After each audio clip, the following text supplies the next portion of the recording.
Pernahkah Anda bertanya, mengapa beberapa ritual kuno tetap hidup? Bahkan ketika kerajaan-kerajaan telah runtuh, bahasa berubah, dan zaman berganti? Ada sesuatu dalam laku-laku tertentu yang menolak untuk lenyap, seolah menyimpan denyut rahasia yang terus memanggil manusia dari generasi ke generasi. Di tanah Jawa, di bawah bayang-bayang gunung, hutan keramat, dan desa-desa yang masih berbisik kepada leluhur, hidup rangkaian ritual kuno yang hingga hari ini tetap dilaksanakan. Tidak sekadar sebagai tradisi, tetapi sebagai jembatan antara dunia kasat mata dan alam gaib yang diyakini terhampar di balik tirai realitas. Bayangkan, seorang petani yang sebelum menanam padi masih menyalakan kemenyan dan menundukkan kepala pada tanah yang dianggap berjiwa.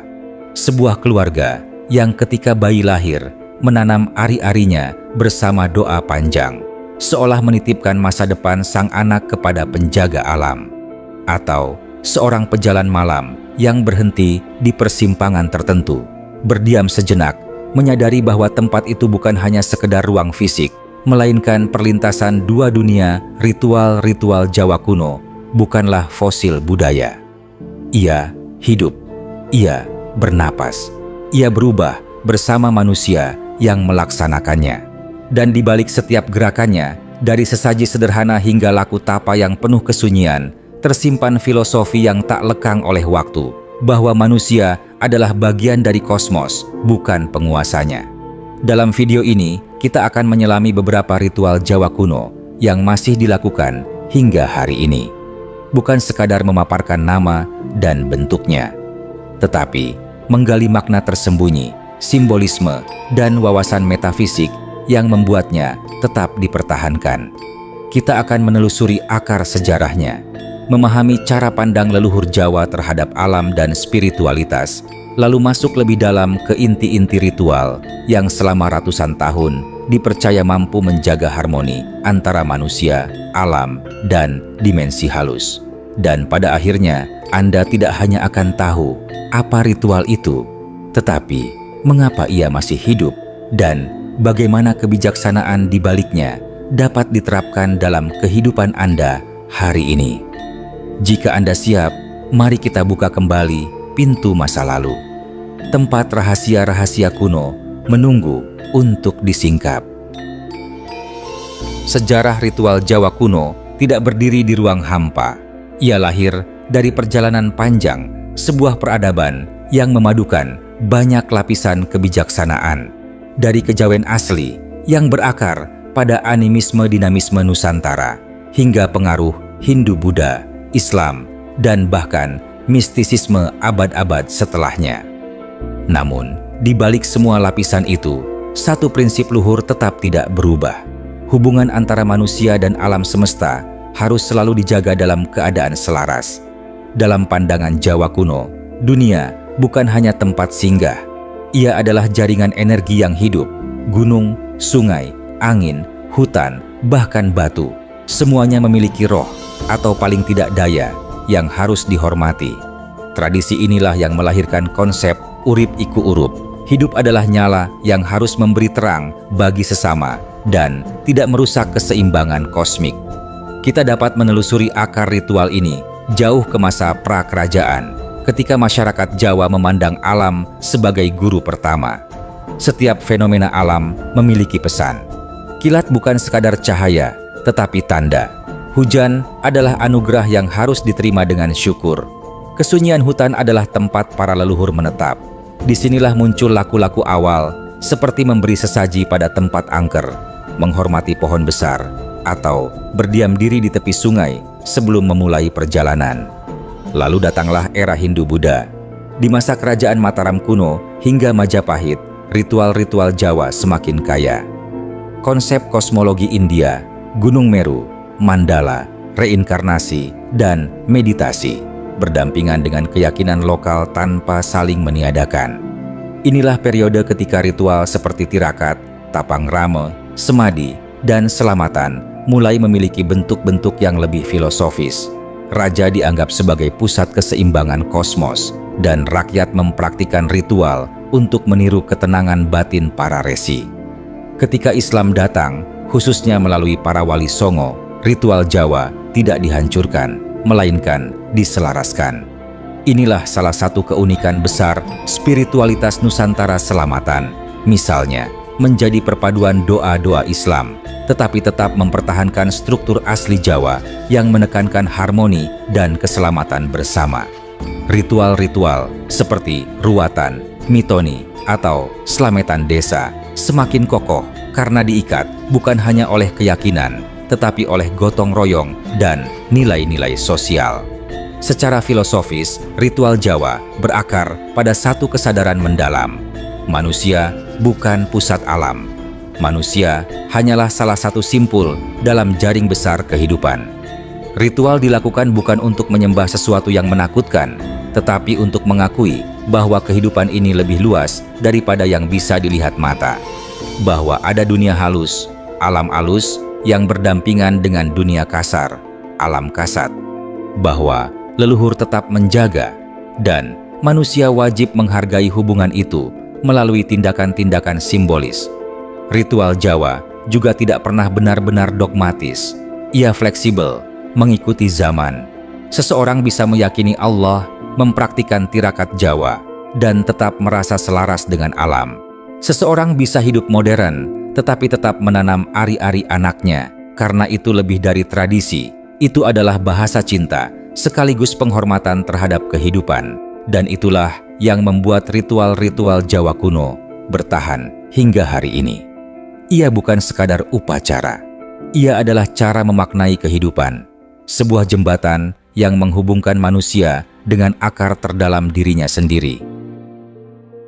Ritual Jawa kuno tidak pernah berdiri sendiri. Setiap ritual adalah seperti pintu kecil yang menghubungkan manusia dengan kesadaran yang lebih luas. Untuk memahami mengapa ritual-ritual ini tetap lestari hingga sekarang, kita perlu melihat esensinya, apa yang sebenarnya terjadi di balik gerak tubuh, doa, dan simbol-simbol yang tampak sederhana. Mari kita mulai dengan 3 ritual inti yang masih sangat kuat hidup dalam masyarakat Jawa: selamatan, ruatan, dan mitoni. Ketiganya bukan hanya upacara, melainkan manifestasi cara berpikir leluhur tentang kehidupan, keseimbangan, dan nasib manusia. 1. Selamatan. Menyatukan energi, menjaga harmoni. Selamatan adalah salah satu ritual yang paling sering dilakukan di Jawa. Dari kelahiran hingga kematian, dari memulai pekerjaan baru hingga memasuki rumah baru. Bagi banyak orang modern, selamatan mungkin tampak seperti sekedar berdoa bersama dan makan tumpeng. Namun, pada tingkat yang lebih halus, selamatan adalah penyelarasan energi sosial dan spiritual. Dalam pandangan Jawa, ketika seseorang mengalami perubahan besar, kelahiran, pindah rumah, memulai usaha, energinya juga berubah. Perubahan tersebut harus dipadukan dengan energi lingkungan agar tidak terjadi ketidakseimbangan. Disinilah selamatan bekerja seperti penyetelan ulang frekuensi. Tumpeng bukan sekadar makanan, ia adalah simbol gunung kosmis, tempat berdiamnya kekuatan ilahi. Doa bersama bukan hanya meminta perlindungan, tetapi menghubungkan hati semua yang hadir, sehingga niat baik mengalir seperti air ke kehidupan orang yang mengadakan selamatan. Selamatan adalah contoh paling jelas bahwa dalam budaya Jawa, spiritualitas bukan hanya hubungan dengan yang gaib, tetapi juga hubungan antar manusia. 2. Ruatan. Melepas belenggu, mengembalikan keseimbangan. Ruatan adalah ritual yang kadang dianggap mistis atau sakral, karena berkaitan dengan upaya membebaskan seseorang dari energi buruk atau sengkala. Hal-hal yang diyakini menghalangi rezeki, kesehatan, atau keberuntungan. Tidak sedikit masyarakat Jawa yang hingga kini masih menjalani ruatan untuk anak tunggal, anak bungsu perempuan, atau mereka yang mengalami kesialan berturut-turut. Secara filosofis, ruatan bukanlah proses mengusir makhluk mengganggu, tetapi mengembalikan seseorang ke jalur keseimbangannya. Dalam kosmologi Jawa, setiap manusia lahir dengan pola energi tertentu. Namun saat hidup seseorang keluar dari harmoni, sengkala bisa muncul sebagai tanda bahwa ada aspek diri yang tidak terjaga, entah dari cara berpikir, pilihan hidup, atau energi lingkungan, wayang kulit yang digunakan dalam ruatan bukan hanya pertunjukan seni. Ia adalah ritual dramatik yang menggambarkan perang batin antara cahaya dan bayangan dalam diri manusia. Seseorang diruat berarti seseorang dibantu untuk kembali menjadi dirinya yang sejati, yang jernih, kuat, dan selaras. Dengan kata lain, ruatan adalah pengingat bahwa manusia harus senantiasa membersihkan batin agar tidak tersesat dalam arus kehidupan tiga. Mitoni, penghormatan terhadap kehidupan yang baru. Bertunas mitoni atau ritual 7 bulanan adalah salah satu warisan Jawa paling lembut dan syarat makna. Pada tahap kehamilan 7 bulan, dipercaya bahwa janin mulai memiliki hubungan batin yang kuat dengan dunia luar. Mitoni dilakukan sebagai doa keselamatan, tetapi lebih dari itu, ia adalah perayaan spiritual atas hadirnya nyawa baru air yang digunakan untuk siraman, bukan air biasa, melainkan campuran dari 7 sumber, 7 bunga, dan 7 doa. Angka 7 dalam kosmologi Jawa melambangkan lapisan-lapisan alam yang dilalui roh sebelum mencapai dunia manusia. Siraman bukan sekadar membersihkan tubuh sang ibu, tetapi menyucikan jalur spiritual yang menghubungkan ibu, janin, dan alam semesta. Dan puncak dari mitoni adalah pembacaan doa, yang pada dasarnya adalah penyampaian niat, agar anak ini tumbuh menjadi cahaya yang bermanfaat bagi dunia. Ritual ini bertahan hingga kini karena ia menyentuh inti kemanusiaan, penghormatan terhadap kehidupan. Ketiga ritual ini hanyalah pintu pertama menuju pemahaman lebih dalam mengenai ritual Jawa kuno. Karena di balik setiap ritual ada falsafah yang menuntun bahwa hidup harus dijalani dengan kesadaran, bahwa perubahan harus disambut dengan kesiapan batin, dan bahwa manusia tidak pernah benar-benar berjalan sendiri. Jika pada bagian sebelumnya kita membuka 3 pintu utama dalam ritual Jawa kuno, maka kini kita akan melangkah lebih dalam lagi ke ruang-ruang yang sering tidak dibicarakan, namun justru menjadi inti dari kelestarian ritual-ritual tersebut. Ada ritual yang bersifat sosial, ada yang bersifat kosmologis, tetapi ada pula yang menyentuh ranah paling pribadi, hubungan manusia dengan dirinya sendiri dan alam halus. Mari kita lanjutkan dengan 3 ritual penting lainnya: tirakat, sesaji, ubarampe, dan nadran. Ketiganya menunjukkan bahwa ritual Jawa bukan hanya masa lalu, melainkan sistem spiritual yang hidup, fleksibel, dan terus diterapkan dalam kehidupan modern.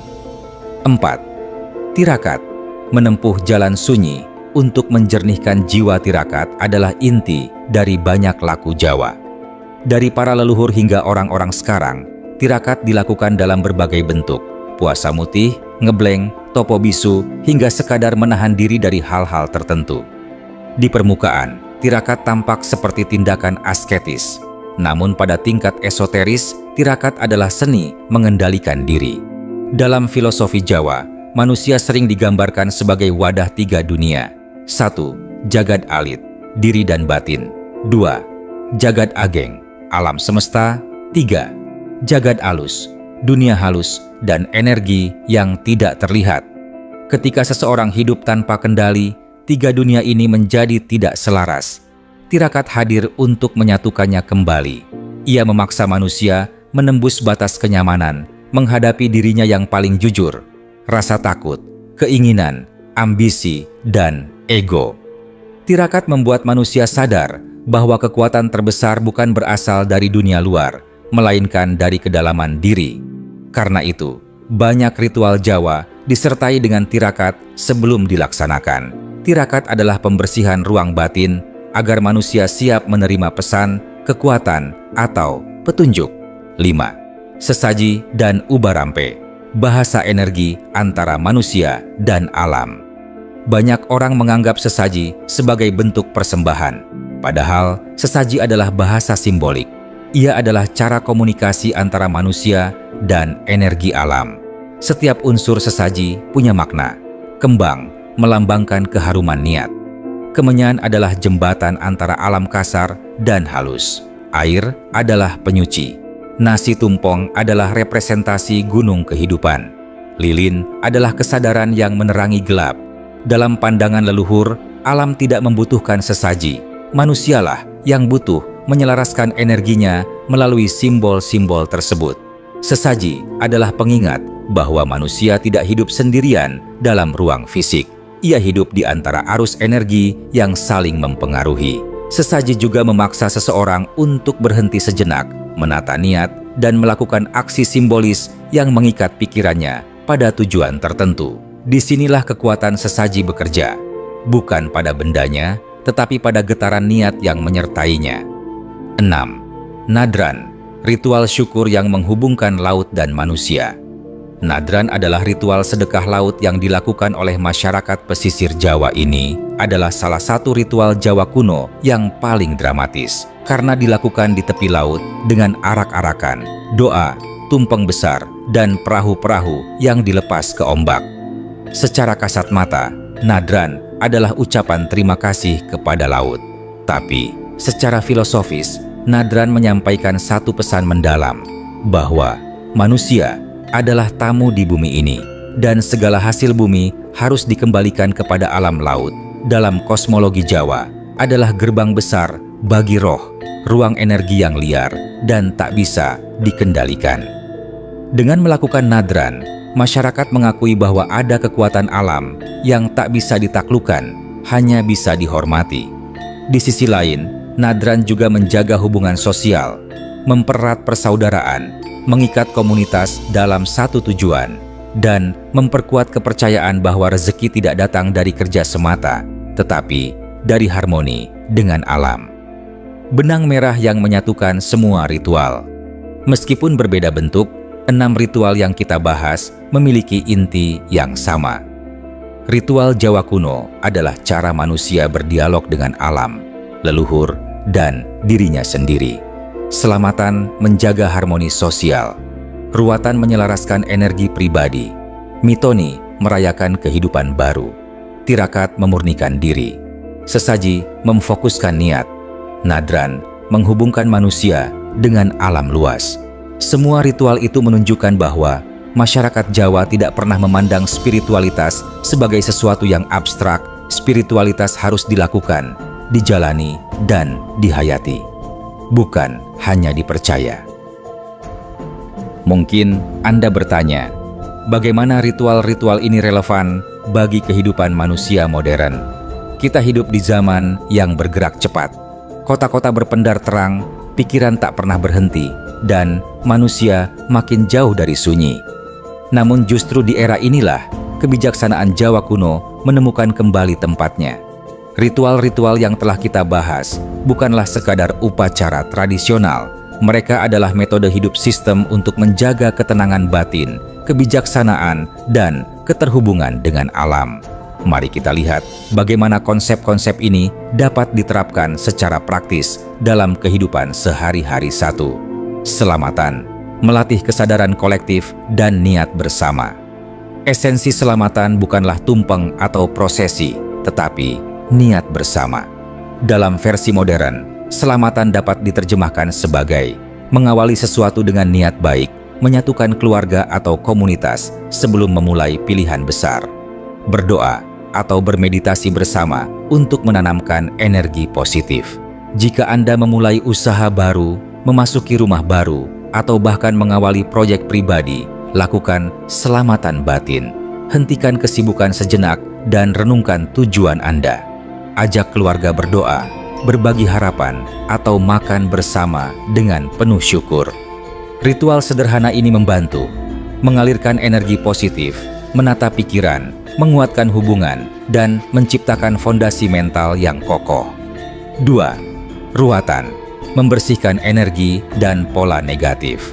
Dalam dunia modern, ruatan bisa dipahami sebagai cleansing, pembersihan energi dari pikiran buruk, trauma kecil, atau beban yang tidak kita sadari.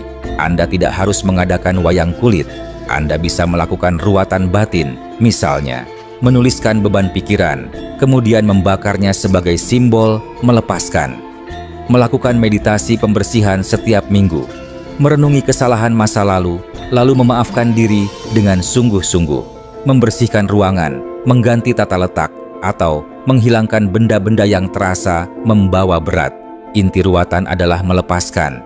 Manusia tidak bisa berjalan jauh jika terus menggendong bebannya.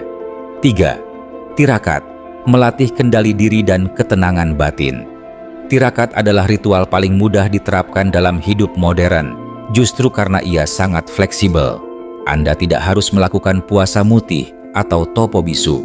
Anda bisa mulai dari hal kecil, menahan diri dari media sosial 1 hari, menjauhi makanan manis selama seminggu.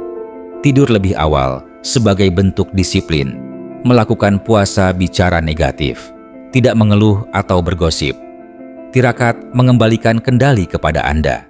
Ketika Anda mampu mengendalikan hal-hal kecil, Anda mulai memiliki kekuatan untuk mengendalikan hal-hal besar dalam hidup. 4. Sesaji dan simbol, menata niat dengan kesadaran.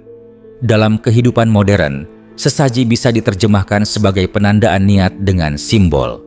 Anda bisa menyalakan lilin saat berdoa atau bermeditasi, menaruh bunga segar di ruangan kerja untuk memperhalus energi, meletakkan air di meja sebagai simbol kejernihan pikiran, menata meja sebelum memulai pekerjaan sebagai bentuk penghormatan kepada proses.